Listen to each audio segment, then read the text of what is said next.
Welcome into the latest edition of the Unpaid Interns. It is Monday, August 3rd. Sorry for a little bit of internet snafu there at the beginning. Austin Render joined by Connor Hines, and we'll jump right into it with our guest for today. He is the head coach of the Indiana baseball team. Jeff Mercer joins us. Coach, how you doing?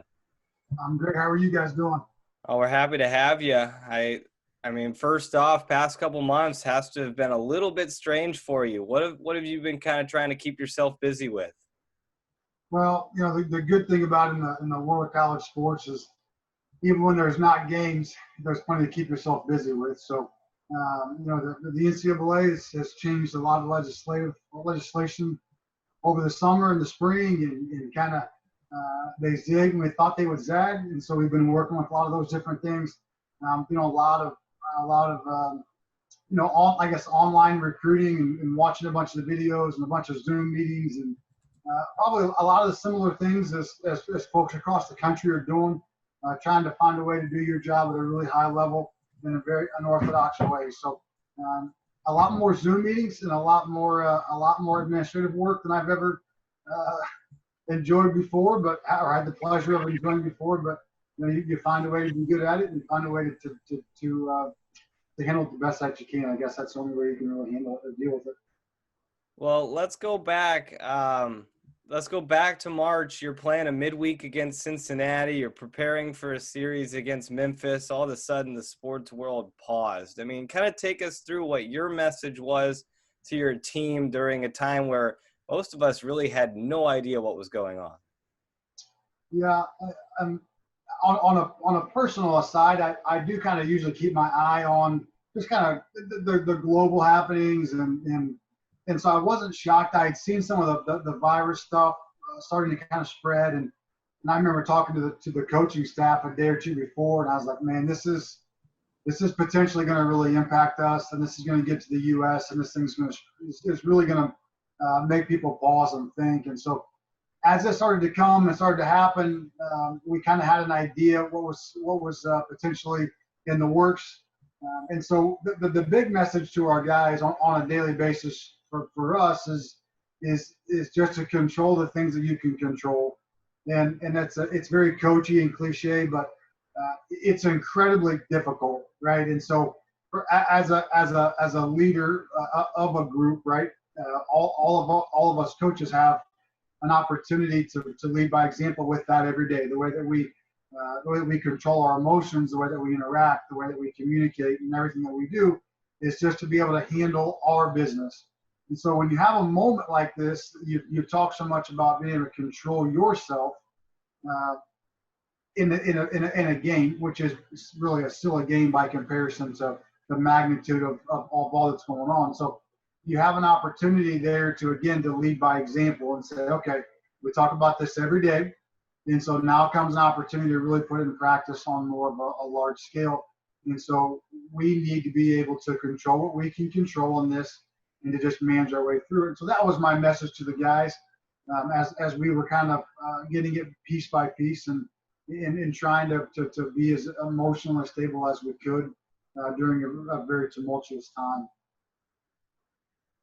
It was a crazy time. It's hard to believe that was only 5 months ago. It feels like forever ago. And this is something that the NCAA, as you said, kind of changing up some of its stuff, allowing the seniors to come back for another year. I know a lot of the softball seniors took that up.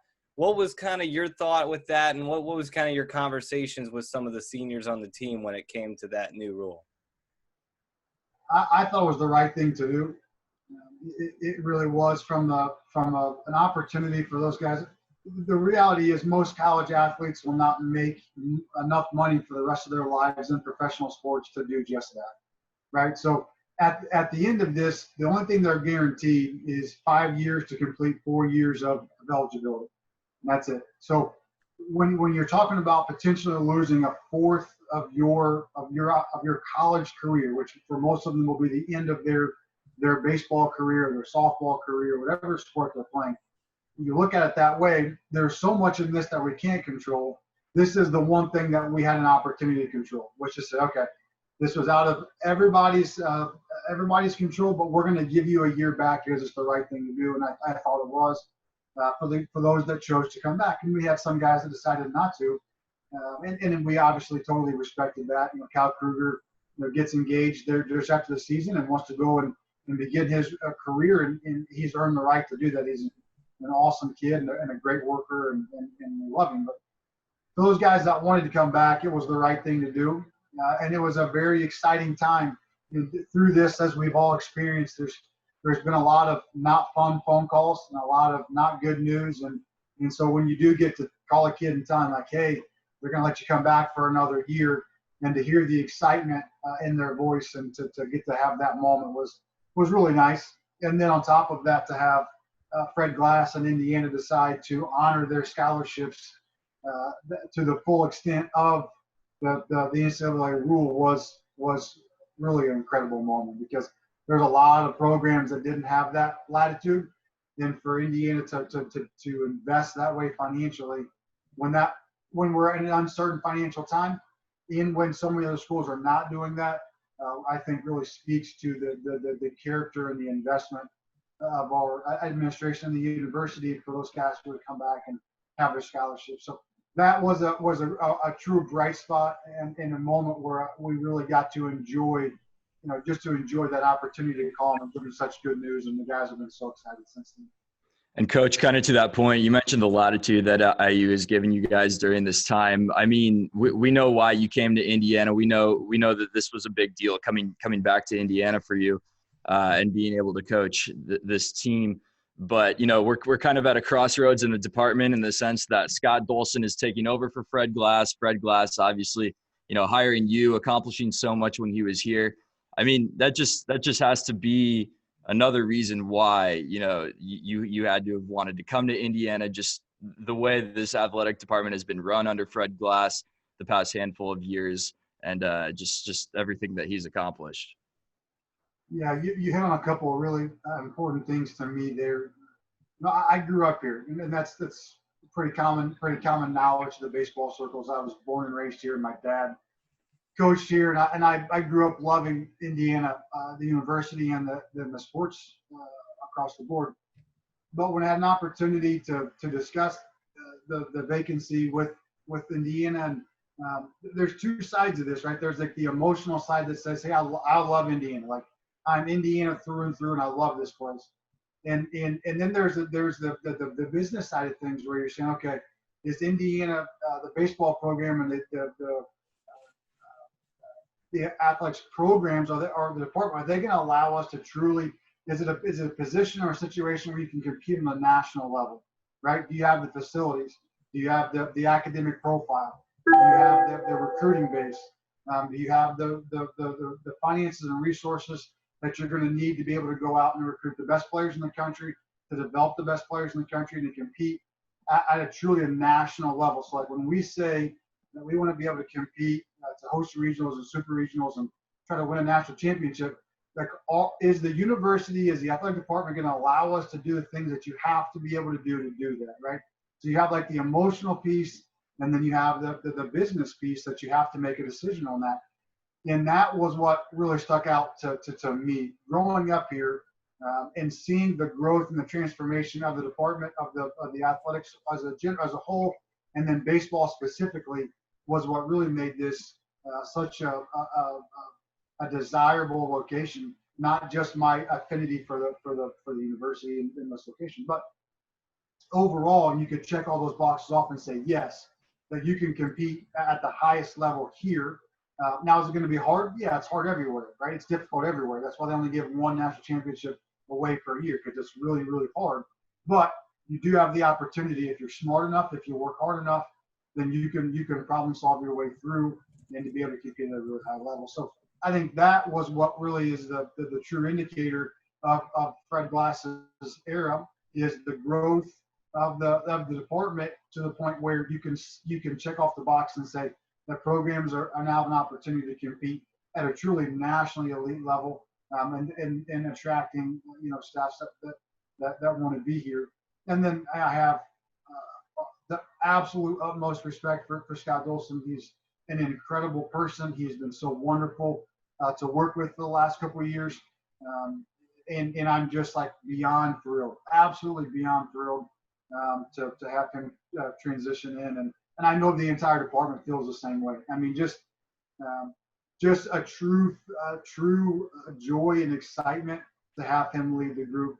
Really unlike anything I've been around, where just everyone is just so excited to have him step in and take over. So we're really fortunate to have had the leadership that we've had, and then now stepping into the into the next generation here with Scott Wilson. Just absolutely thrilled. Well, we only got to see about a month of the guys in the IU uniforms, but you've seen a lot of your players over the summer go into the Grand Park Collegiate League, the Summer League in Indianapolis. What has it been like to kind of see some of your guys at least get some summer action when most of the other bigger, higher profile leagues have been canceled? At least they have this league to kind of get it going. Yeah, you hit the nail on the head there. The first part of you, and I've said this in the past, but the first part of you is a little bit sentimental when you watch them play so well this summer. A young group that you really thought would do these things through the course of the year, and we would have had our ups and downs, but we really did think that by the last half of the year that we would be able to compete at a really high level. And you're watching those guys go out and do that this summer, which is really exciting and makes you feel. Makes you feel happy to have seen a plan kind of come to fruition. The second part of it is, you can practice and plan and organize and implement everything that you want, which we're outstanding at. We're elite at doing those things as a staff. But the players still have to go play.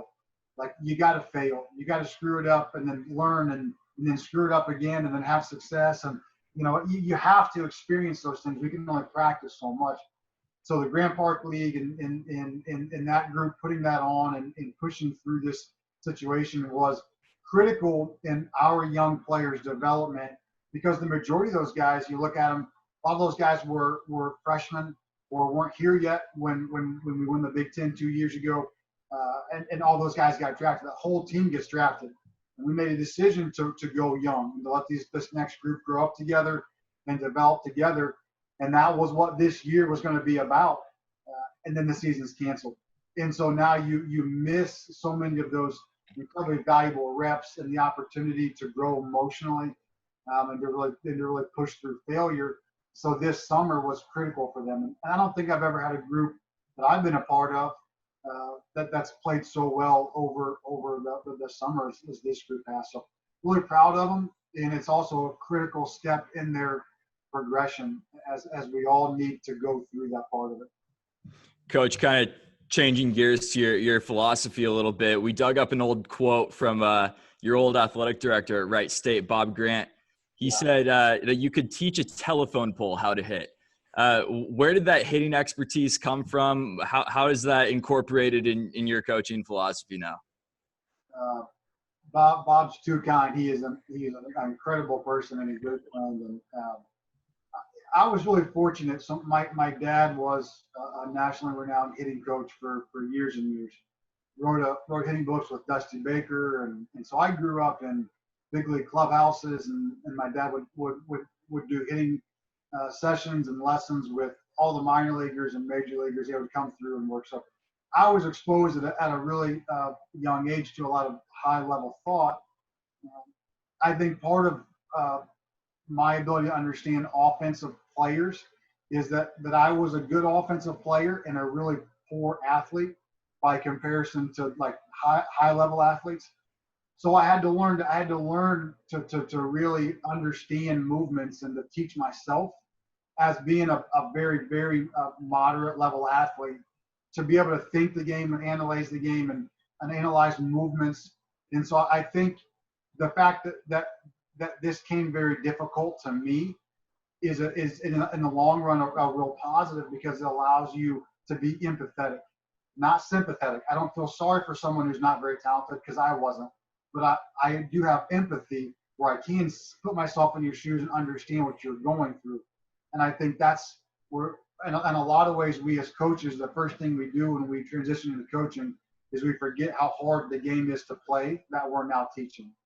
And it's like, you didn't hit 500 and you weren't the first overall pick, so quit acting like you got it all figured out, right? Because I didn't. So I think being exposed at a young age being an average athlete but a good player really helps to communicate. And I know what it's like to have been in the box and try to do these things, and then having an analytical mind, where I do really enjoy the pursuit and understanding how the body works and biomechanics. And there are some just irrefutable laws of how the body works that you have to understand. And then the piece that's really helped a ton in the last couple of years, as I transitioned, is being surrounded by people that were better than me and smarter than me.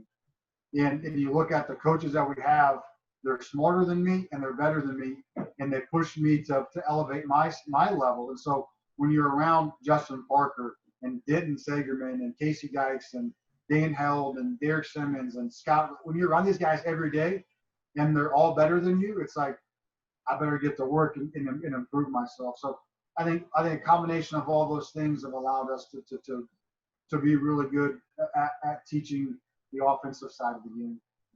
Well, growing up in clubhouses, I'm sure you've got to have some stories. What's your earliest baseball memory from your time with your dad, maybe in a big league clubhouse?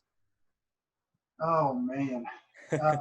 Putting you on the spot here now that I know that you were a clubhouse kid. Yeah. So I can remember we went, and I was young. We went to go visit a group of us to go visit Dusty Baker when Dusty was with the Dodgers. He was the hitting coach of the Dodgers. We went and visited him. And so when we went in, we got to go in the locker room. And my brother and I'm the oldest of four boys, and I'm not even sure my youngest brother was born yet. So the two oldest boys, me and my second brother, were under 10 years old. And so we go in the locker room, and the first guy we meet is Vince Scully. So Vince Scully comes out, cigar in hand, and we introduce, shake hands with everybody. And that was, even then I knew who Vince Scully was. And then Tommy Lasorda comes out like in his underwear pretty much, comes out, shakes everybody's hand, gives me a hard time for not shaking his hand firm. And then my younger brother shakes his hand really hard. And so I felt pretty embarrassed. I had let Tommy Lasorda down. And then we got to meet Mike Piazza and Hideo Nomo and DeLon DeShields. And so kind of going through that was a really cool experience. That is super cool. I would love to meet Vin Scully. That would be at the top of the list there. A guy in the pros now, or in the pro system, Elijah Dunham, just went through your system now. So what are your thoughts on him heading into the pros, and kind of what made him so talented at Indiana? Well, Elijah, first and foremost, his family did an incredible job of raising him. He's a great combination of, he has some physical ability, but a great combination of really thick skin and an incredible work ethic. So when you've got a guy who's got some physical ability, but doesn't get his feelings hurt when he's told the truth, and you can push him and coach him, and it only motivates him more, then you have an opportunity to have transformational growth, which is what you saw with Elijah. Elijah, I love Elijah. He and I are really, really close, but there were some real deficiencies, especially offensively, in some of his movements and some things that he did. You look at his offensive numbers as a freshman, and he scuffled. But when you can communicate directly, this is the problem, this is how we fix it, now go fix it, and a guy just takes it and attacks that problem, now all of a sudden it's like every time you go and you see Elijah, he's fixed the first problem, and now he's ready for the next one, and the next one, and the next one.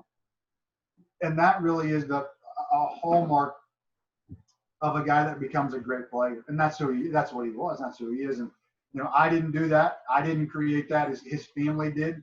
He did. His community did. Southern Indiana, right? He's quintessential Southern Indiana multi-sport guy.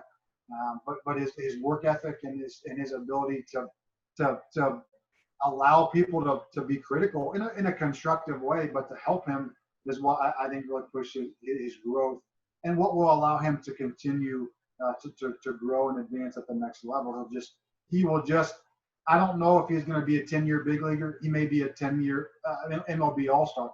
But whatever God has intended for him physically, whatever he's capable of doing, he will work himself to the point where he achieves that. It's just going to depend on if he just has enough, right? Just like all those guys, do you have enough? But the one thing that he is not lacking is in toughness and in work ethic. Those he's 80 grade, right? He's 80 grade tools, as you would say, on a big league scale. Well, I gotta know. So it feels like every time somebody hits a single or a double or a big hit and they're on base, they let out one of their like double dances or whatever they're called. Now you set the program record in 2009 at Wright State in doubles. Did you have a doubles dance? I did not. I did not. I was a little less flamboyant than some of these guys. No, I didn't have any celebration. I mean, I wore a wristband that was really important to me, so I would normally kind of like just kind of like tap the. I mean, it was all for me. It wasn't for these guys now, and it's fine. Like they should have fun. Like have fun playing baseball. That's what they watch. They watch these guys in the big leagues do a lot of things, which is fine. And I want their guys to have a good time and enjoy playing the program. So I just tell them like, hey, listen, I don't know what you're doing out there, but if I find out that's inappropriate, we're gonna have a problem. So do what you want. But if somebody sends me a video and says, hey, Merce, did you know this means X, Y, and Z and it's inappropriate? Like we're gonna have a problem. So besides that, do what you want. There you go. There you go. Well, I do want to get your take on the big leagues with everything that's going on. 60-game season. I'll put the virus aside for a second, but being much more of a sprint. What do you think this season could hold for an MLB team that is trying to win in such a short period of time? Yeah, there's a ton of multi-layered facets to it. I think the first part that jumps out to me, and this is not it's just an observation, is you've had several pitching injuries because you have such a short ramp-up period, and I find it a little bit. I shouldn't say. It's an interesting comparison because college baseball is forced into such a poor situation from a health standpoint where we go Christmas break where we can't coach our players, and then we got 3 or 4 weeks to get them ready to go play a game. And we're playing in February, so we're playing in the middle of winter. We're playing a summer sport in the middle of winter with 3-5 weeks of ramp-up time. And part of that's on their own. And so you're watching now the best players in the world with a very shortened ramp-up period, but they're throwing in 95 degrees, still having injuries. So what I think is really a testament to the development of college baseball is how few injuries you end up seeing still because of the way that college pitchers are managed and the way guys have been forced to manage these things. So that's kind of the first thing I've noticed is when the best players in the world are put into our system, you have an outcome that isn't ideal in that situation. But I do like that part aside. The 60-game season to me is really exciting. It's really exciting. And baseball is baseball. And so, if there's 50,000 people there or there's not, you have an opportunity here, I think, in Major League Baseball to lead our nation a little bit. And I'm not going to get into the virus and stuff, but to lead our nation from an emotional standpoint, to get out there and enjoy the game and play the game that you love and to lay it out there. You have an opportunity to show that we are moving forward and we can deal with this and we can enjoy things in life that have some semblance of normalcy. And in many ways, it's a college baseball season. And the majority of major league players, they played half or 2/3 of them played some form of college baseball. So they're used to this. They understand this. And so you have a condensed season and every game really matters. And you're going to have to – I like the fact that you're going to have to call some minor leaguers up. So now you can't just – so you go buy you buy the free agents. And so you can't just rely on the big name free agent. You're going to have depth in a farm system. You're going to have a bullpen. You're going to have backup. Somebody else is going to have to play besides just the big ticket guy. I like all those things. And I think we have a real opportunity as a game here to step forward and to help kind of our country in its time of need, at least from a sense of normalcy and an emotional standpoint. We need to do that as a game. We need to do that, and so I'm hoping and praying every day that we provide that. So a lot of different things, as you can tell, I have a lot of different ideas and conflicting. I kind of bounce around with it, but I do like the sprint. I do think it's really fun. I like the excitement. I like the fact that the players you're going to see who they really are. Some of these guys are super competitive, and some of these guys are not. And the guys that are super competitive, it shows in environments like this. Who's your team? Do you have an MLB team that you root for? I grew up a Cubs fan. My grandfather was a Cubs fan. The Cubs were always on TV in Indianapolis, and so I grew up a Cubs fan. I like the Reds. I spent the majority of my young adult to adult life in Ohio, and so I learned to enjoy the Reds. So I like the Cubs. I follow them. I like the Reds. My dad was a big Red Sox fan. I didn't grow up like a diehard one fan or another of a certain team. More honestly, when I was growing up, I followed Indiana basketball and Indiana football. Those were kind of my two teams. But I enjoy good baseball. But if you nail me down and say, hey, you're going to sit down and watch a game, I would like to watch the Cubs or the Reds play. That's basically where I'm at. You live in Indiana, you don't really get that home team baseball feel to it. Okay, we have every time we have someone from Indiana on, we like to kind of pick their brains about the city of Bloomington. What makes the city so special? And if you had a day where Unpaid Interns was going to cover your bill, where would you go to eat if you could just go anywhere in the city for a perfect day in Bloomington? I don't go out much. I'm gonna be honest with you. Okay. I'm super lame. We go to what's that? Zagreb's. Yes. Yeah, that's a good one. I like there. There's another place that we go to with Luke Crew sometimes. I'm terrible with names. I'm super lame. I'm destroying this segment of your show. No, that's okay. That is okay. I like the outdoor nature. So like I'm a avid outdoorsman. So I love to hunt and fish and be outside. So I love Lake Monroe and in Brown County's close, and I love all those things where it's kind of like the combination of a lot of really nice restaurants. You do have that Southern Indiana hospitality is a real thing. It is like I've traveled the whole country. I've been everywhere. I've seen everything, and there is a different level of care and concern for each other in places like Bloomington and in Southern Indiana. And so I think that's the thing that jumps out is you're surrounded by really good people in a really nice place where I feel really good with my family here. We got a lot of nice restaurants, beautiful scenery campuses. I mean, stunning, right? And then you can get out of town and you can go to the lake, you can go fish, you can go boat. You can go to Brown County. I live about 25 minutes south of campus, and there's some of the best deer hunting in the state. 30 minutes from campus, less than that probably even. So there's a lot of things, a lot of different flavors in walks of life. Like you can find something wherever walk of life you're in, and some people don't like to deer hunt, no problem. There's something else for you on the opposite end of the spectrum, and make yourself really happy. Well, that was a good answer. The restaurants weren't quite there, but I love that answer. There really is something for everyone in Bloomington. Well, Coach, thanks so much for giving us some of your time. Really appreciate it. Best of luck this summer. Best of luck, hopefully, for next season. And we'll talk soon. But thanks so much, Coach, for coming on. Absolutely. Thanks, guys. I appreciate it. Be safe. Yeah. Take care. Thanks, Coach. Yeah. You too.